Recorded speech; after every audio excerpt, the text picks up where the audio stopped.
क्या करूं? यहाँ अर्चना की तबीयत हर पल बिगड़ती जा रही है और वहां से मैं आई को वापस आने का वचन दे चुका हूँ। सचिन की तरफ देखने वाला भी कोई नहीं, लेकिन यहाँ अर्चना के आई बाबा पे बोझ नहीं डालना चाहता। कुछ समझ में नहीं आ रहा है क्या करूं। अर्चू, ले बेटे, ये गोली ले।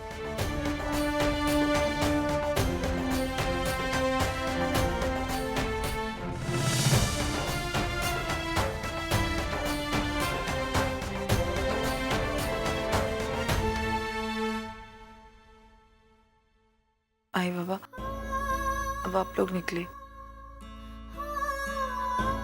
लेट हो गया वैसे और आपकी ट्रेन भी छूट जाएगी। मानव आ गए ना?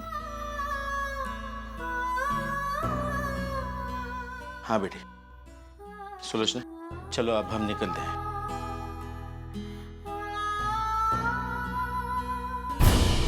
अरे मानव, तुम गए नहीं? लक्ष्मी का फोन आया था, सचिन की तबीयत बिगड़ती जा रही है। तुम्हारी आई ने तुम्हें तुरंत बुलाया है। जाओ, जल्दी जाओ।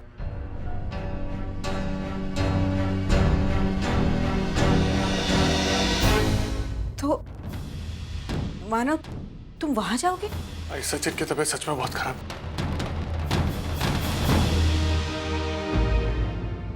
मैं जानती हूँ कि सचिन के प्रति तुम्हारी जिम्मेदारी है, लेकिन क्या तुम अर्चू को तुम इस हालत में छोड़कर जाओगे? अर्चू अभी ठीक नहीं हुई है, उसका बुखार अभी तक उतरा नहीं है। देखो, ये इलाका नया है, आस पड़ोसी नए हैं, कोई जान पहचान वाला नहीं है। तुम अर्चू को इस हालत में छोड़कर कैसे जा सकते हो? अगर रात में अर्चना की तबीयत और खराब हो गई तो क्या करोगे? आज हम यहाँ हैं इसलिए ठीक है, लेकिन अगर हम यहाँ नहीं होते तो तुम्हारा फैसला क्या होता?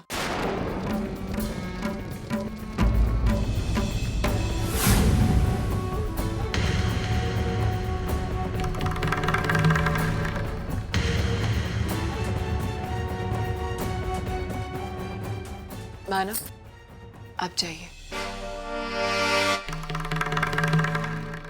आपको याद है ना, हमने श्रावणी से क्या वादा किया है कि हम सचिन का पूरी तरह ख्याल रखेंगे।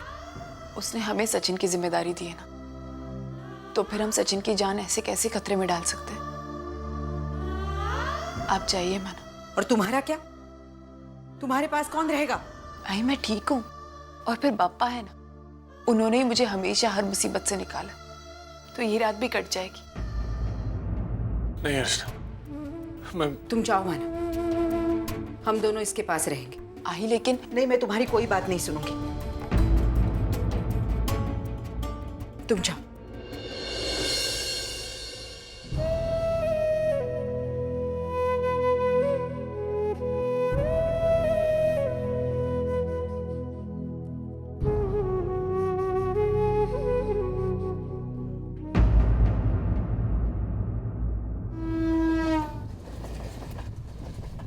मैं समझ सकती हूँ कि अर्चू की तबीयत ठीक नहीं है, इसलिए आई बाबा उससे मिलने के लिए उस गंदी बस्ती में गए। लेकिन वक्त देखो, अब तक तो घर पर वापस आ जाना चाहिए था, लेकिन नहीं, वहां रुककर बेटी की सेवा करेंगे। अगर यही सब करना था तो अर्चू के साथ रिश्ता तोड़ने का नाटक क्यों किया उन लोगों ने? समझ में नहीं आता मेरी तो। विनोद, मैं अकेली नहीं बड़बड़ा रही हूँ, तुमसे बात कर रही हूँ, तुम मुझे जवाब दो ना। अरे तुम्हें लगता है कि मैं गलत हूँ तो मुझसे कहो कि मंजूषा तुम गलत हो और मुझे प्रूव करके दिखाओ। अरे विनोद, मुझे तो ये बात हजम ही नहीं हो रही है। अरे ये कौन सा तरीका हुआ भला? फोन करके कह दिया कि हम लोग रात को वहीं पर रुक रहे हैं। हद है। पता है विनोद, मुझे तो ऐसा लगता है कि ये अर्चू जानबूझकर ऐसा कर रही, अपनी बीमारी का बहाना करके वो फिर से अपने आप को इस घर के साथ जोड़ना चाहती है। माफ करना विनोद, मुझे तो लगता है तुम्हारी बहन ना नौटंकी करने में उस मानव से 4 कदम आगे है। उसे पता है क्या और किस तरह से सिंपैथी हासिल की जा सकती है, इसीलिए तो एक के बाद एक चालें चलकर वो आई के दिल में अपनी जगह बनाने की फिर से कोशिश कर रही है। मंजू, मुझे अर्चू से कोई प्रॉब्लम नहीं है और नहीं आई के वहां जाने से। वो दोनों माँ बेटी हैं, किसी ना किसी दिन तो उनके दिल के तार जुड़ने ही थे। मुझे प्रॉब्लम है तो सिर्फ उस मानव से। जब तक वो आदमी अर्चू की जिंदगी में है तब तक अर्चू इस घर की बेटी नहीं बन सकती। और आई बाबा का बार बार वहां जाना वो भी ठीक नहीं है। अगर अर्चू की देखभाल हमें ही करनी है तो वो आदमी किस आधार पर अर्चू के पति होने का दावा करता है? मानव आई और अर्चू के रिश्ते का गलत फायदा उठा रहा है। मुझे तो डर है कि आगे चलकर ये कोई ना कोई मुश्किलें जरूर पैदा करेगा। जी नमस्ते। भाई जी आओ। हाँ, आप कौन है? मैं इनका पड़ोसी मिलने आया हूँ। ये मुझे बहुत अच्छी तरह से जानती है। जानती है ना बहनी? देखिए आप जो भी है चले जाइए यहाँ से। सुनो आओ। तुम रुको, मैं इनसे बात करता हूँ। देखिए भाई साहब, इस घर के यजमान अभी घर में नहीं है। हाँ तो आप जाइए, बाद में आएगा। अरे तो ठीक है ना, बहनी तो है ना, मैं उससे बात करूंगा। कैसी हो? अरे भाई साहब सुनिए मेरी बात। हाँ। वो इस वक्त आपसे बात नहीं कर सकती, उसकी तबीयत खराब है। हाँ? हाँ अब जाइए। तबीयत खराब है तो आप बात करिए, मैं आपसे बात करूँ। अरे कैसे समझाऊं मैं आपको? हाँ देखिए, हम खुद यहाँ के मेहमान हैं, हम आपको जानते तक नहीं है तो हम आपसे कैसे बात कर सकते हैं? कल सुबह मानव आएगा तो उससे मिल लीजिएगा। अब जाइए, आप जाइए। देखिए आप ये अच्छा नहीं कर रहे। क्या? मैं इनका पड़ोसी हूँ और आप मुझे इस घर से निकाल रहे हैं। लगता है आप सीधे मुंह बात नहीं समझते। हाँ निकलिए यहाँ से। अरे भाई निकलिए यहाँ से। अरे कुछ तो, अरे 20 रुपए दे दो। काहे का 20 रुपए? अच्छा कहाँ से चले आते हैं? ऐसे गंदे लोगों के बीच में कैसे दिन गुजार रही है मेरी अर्चू।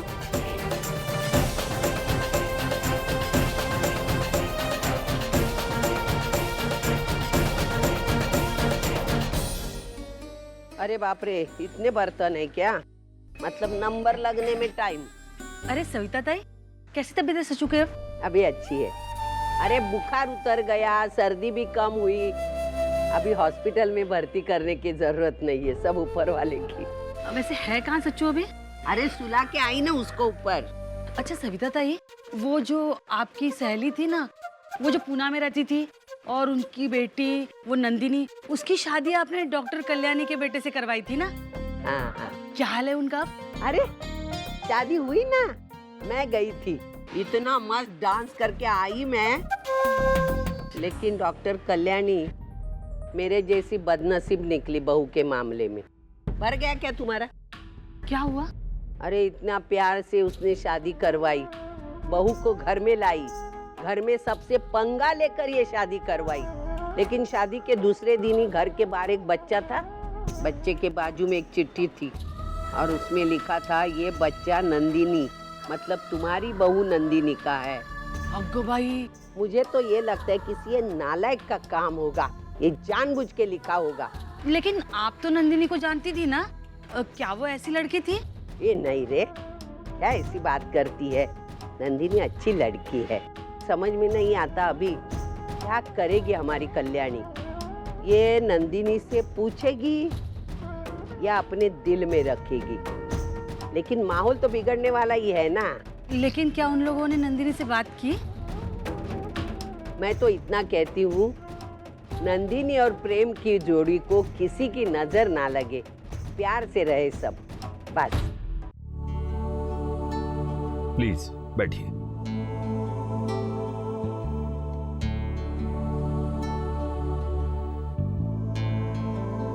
देखिए आपकी हालत बहुत नाजुक है। अगर आपने अपने खाने पीने के साथ दवाइयों का ख्याल नहीं रखा तो कभी भी कुछ भी हो सकता है। देखिए ना आप कितनी कमजोर हो गई है। इससे पहले आपने किसी डॉक्टर से चेकअप करवाया? जी, एक बार मैंने बस। प्लीज आप मेरी बात मानिए, इनकी बीमारी की तरफ जरा सी भी लापरवाही इनके लिए जानलेवा साबित हो सकती है। इनको असल में अच्छे ट्रीटमेंट के साथ अच्छा माहौल, अच्छा खाना पीना और आराम, इन सब की सख्त जरूरत है। अगर इस समय भी आपने अपनी सेहत के साथ खिलवाड़ किया तो आने वाले समय में बहुत बड़ी प्रॉब्लम क्रिएट हो सकती है। यहां तक कि प्रेगनेंसी में भी प्रॉब्लम क्रिएट हो सकती है। अच्छा ये बताइए कि आपके घर में कौन है इनका ख्याल रखने वाला? सिर्फ मैं और अर्चना रहते हैं और कोई नहीं। मतलब कि घर का सारा काम इन्हें खुद करना पड़ता होगा और ये चाहकर भी आराम नहीं कर सकती। इस हालात में ये सब ठीक नहीं है। इनकी देखभाल करने वाला कोई ना कोई होना चाहिए। हम डॉक्टर हैं, जादूगर नहीं। हमारी दवाइयां तभी असर करेंगी जब उनके साथ साथ आप अपना खुद ख्याल रखेंगी। Please take care. देखिए आपकी हालत समय भी आपने अपनी सेहत के साथ खिलवाड़ किए के साथ दवाइयों का समय में बहुत बड़ी प्रॉब्लम तो कभी भी कुछ भी हो सकता है। यहाँ तक कि इनकी देखभाल करने में कोई ना कोई प्रॉब्लम क्रिएट हो सकती है।